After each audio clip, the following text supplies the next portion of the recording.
You're watching the Sports and Political channel of LB.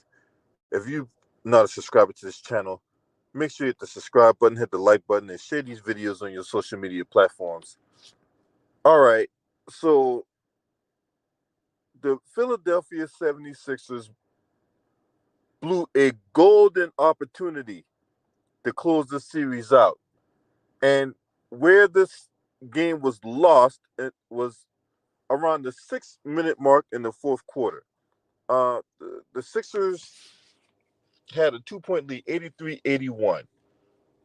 Boston went on a 15-3 run.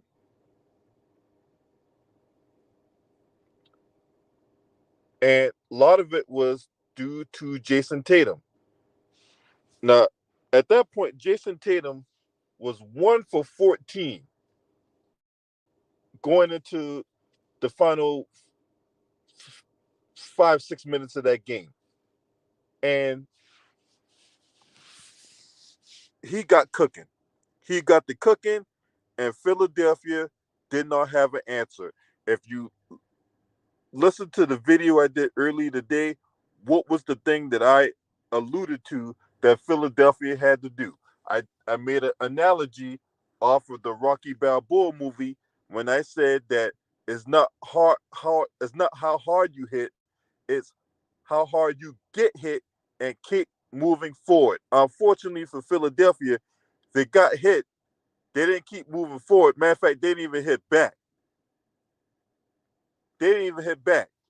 Now, I want to show you some stuff because that last 5 minutes was very indicative of the lack of killer instinct that the Philadelphia 76ers had.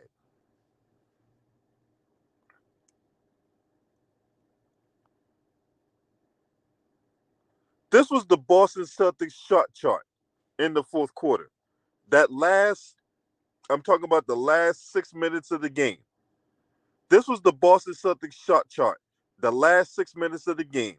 They shot 50% of the field, right?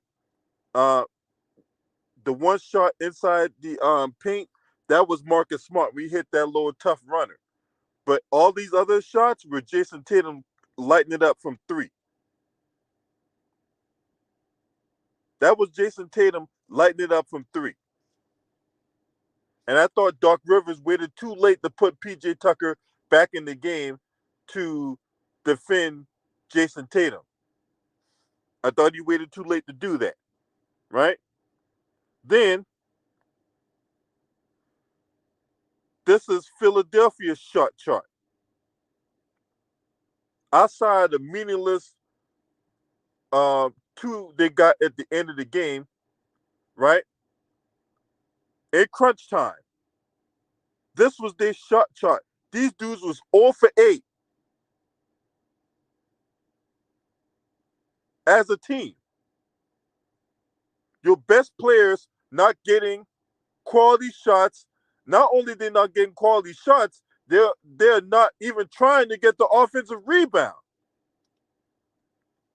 You're not trying to get yourself second shot opportunities. This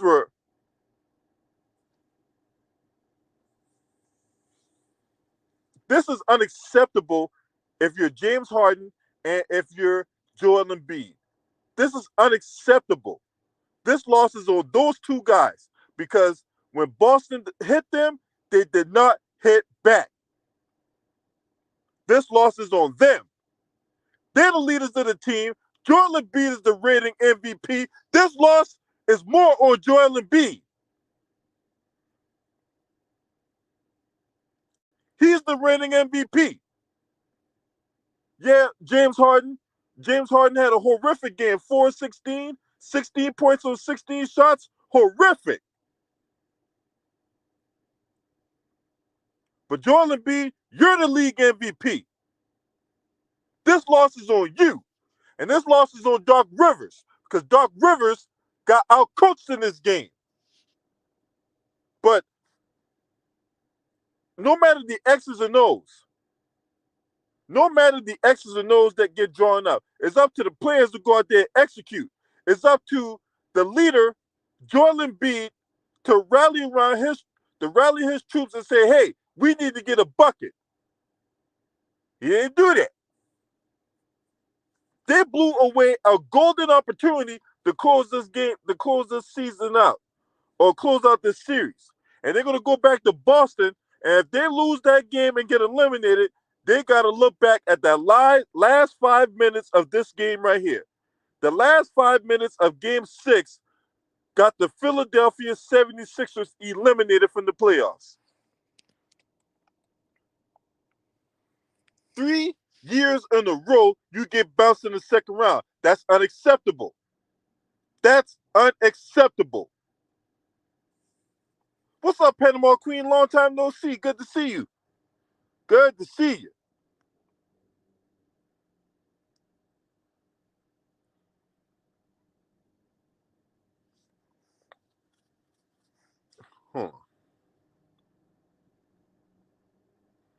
This was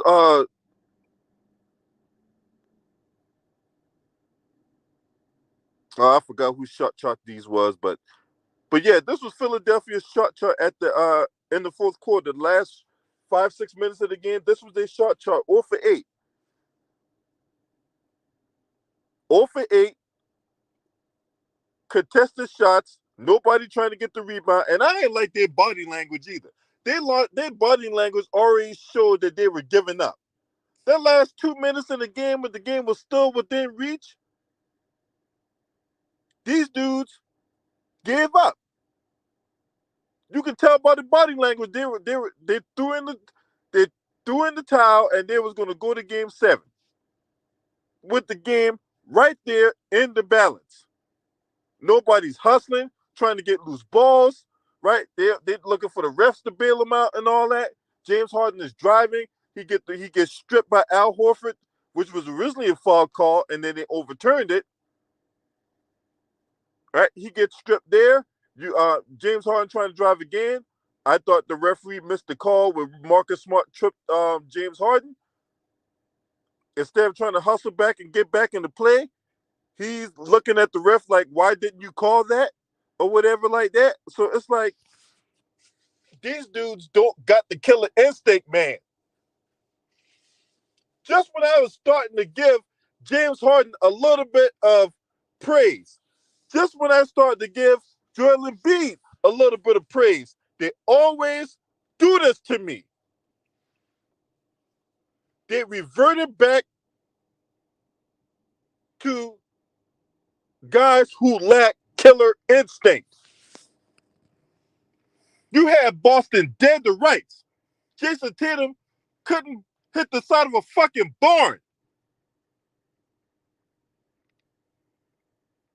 And you guys messed around. You didn't get quality shots. And then there was one possession that you had PJ Tucker shooting the 3 from the corner. First of all, why is PJ Tucker shooting the 3 at crunch time? Why? Why is PJ Tucker shooting the 3 in the corner at crunch time?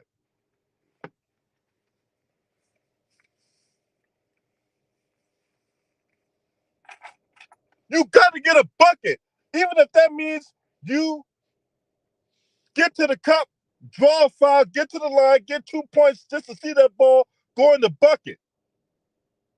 You had Tyrese Maxey miss a crucial free throw when the game was in the balance.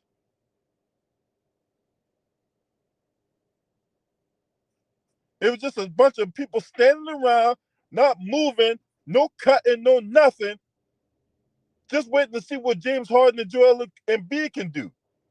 And then you had situations where Tyrese Maxey is putting up bad shots. It was just horrific offensive set by the 76ers. And then nobody's trying to get a rebound. Where's Tobias Harris at? Tobias Harris did not even take a shot in the fourth quarter. Tobias Harris did not even take a shot in the fourth quarter. So, I mean, when you look at that, it's just like you get infuriated because they had Boston dead to rights, man. What did I say in the video earlier today? It was not about how hard they hit. It was about how hard they get hit and kept moving forward. That means if Boston went on the EO run, you go on the turnover run. That's how you respond.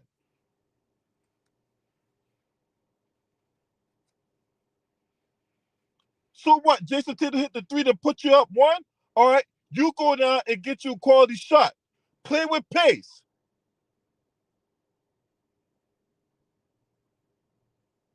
But instead, we get lethargic.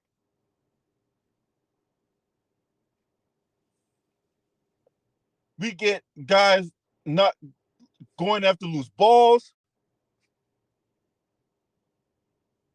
You have Boston getting offensive rebounds.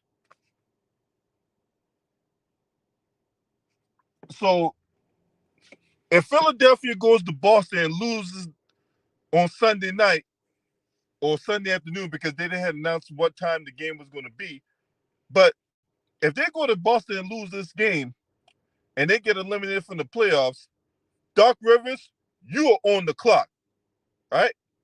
Y'all heard it here first, right? Because I told y'all months ago that Doc Rivers was in the hot seat.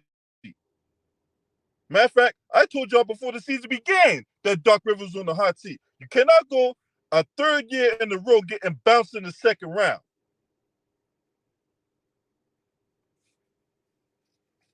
So whatever resolve they have, they better find it on Sunday. Because you got to go back to enemy territory where you could have been resting. You got the home crowd right there in front of you. You got to get them in the game. You got to give them a reason to believe in you.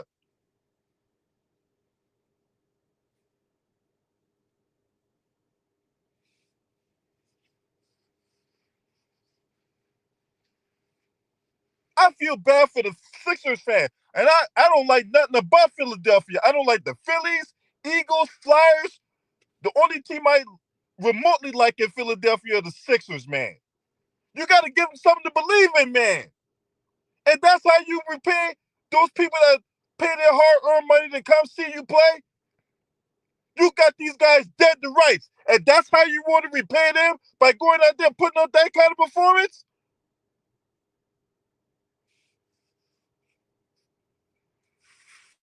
Oh, Lord have mercy, man. Mm-mm-mm. That was painful to watch. That was very painful to watch.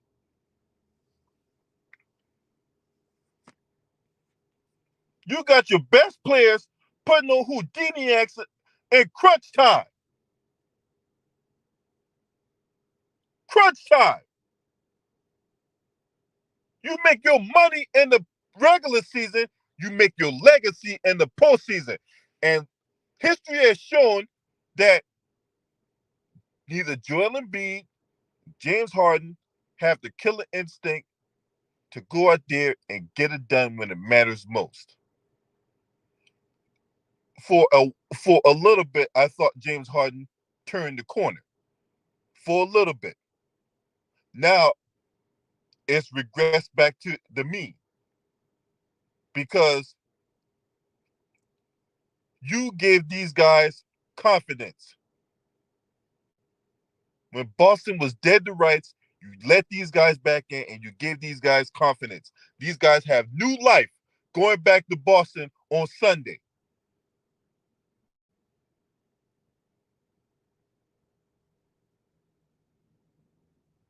The last time the Philadelphia 76ers played in the Eastern Conference Finals was 2001.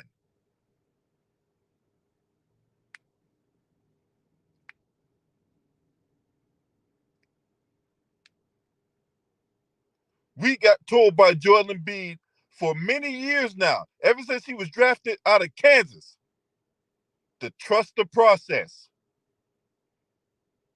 That's what we got told for many years by Joel Embiid, to trust the process.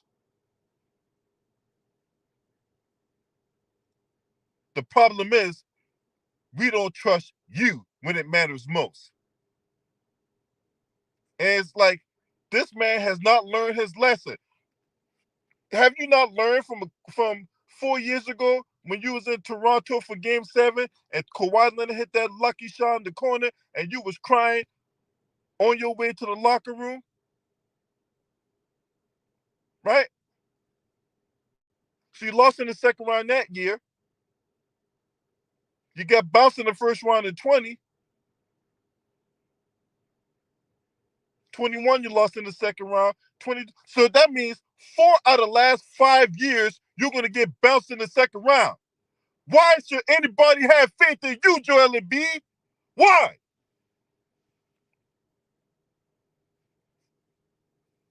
You mean to tell me that 4 out of the last 5 years, you guys are going to get bounced in the second round with all the wheeling and dealing you did?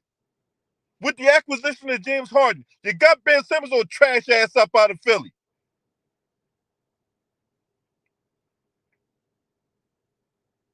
And who has been the one constant? They changed coaches, they changed GMs. Who has been the one constant in this whole time? It's been Joel Embiid.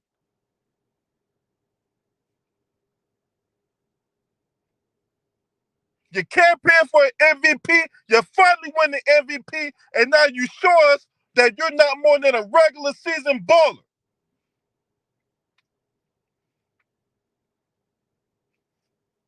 He ain't built like that.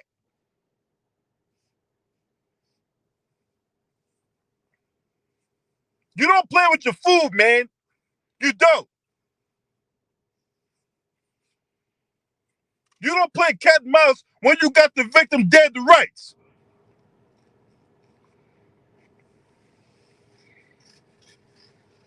That's all I gotta say about that, man. Salute to all y'all in the building. Make sure you hit that like button. And if you want to donate to the cause, there's my Cash App, there's my PayPal.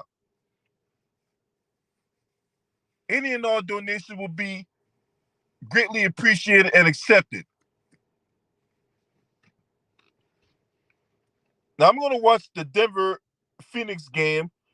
There's no Chris Paul, no DeAndre Ayton. So Phoenix already at a disadvantage now. Who knows where this goes? Could the duo of KD and Devin Booker, and I'm gonna say this one thing before I end the stream, right? Devin Booker is nowhere near Kobe Bryant's level. I wish people would stop saying that. I wish people in the media would stop comparing Devin Booker to Kobe Bryant. Okay, he's nowhere in the same level of the atmosphere. Devin Booker is in the trophosphere. Kobe Bryant is in the ionosphere, right? Devin Booker ain't won no championship for y'all to be lumping him in the same breath as Kobe Bryant. Stop doing that shit.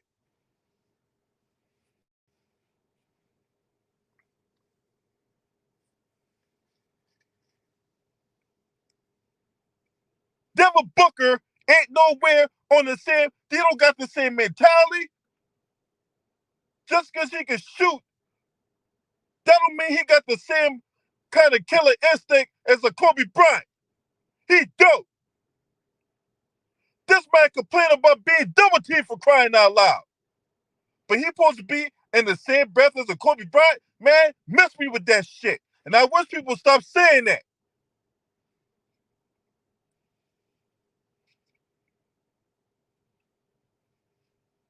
When was the first time Devin Booker been on an all defensive team?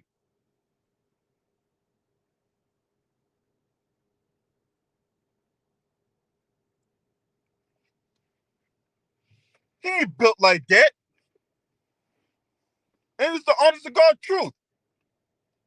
Anyway, I wanted to get that out. You know, subscribing to this channel, make sure you hit the subscribe button, hit the like button, and share these videos on your social media platforms. Last but definitely not least, shouts out to the LDBC. What's up, Money Dog 88? Salute to you, brother. This your man. Scream at me. Hey!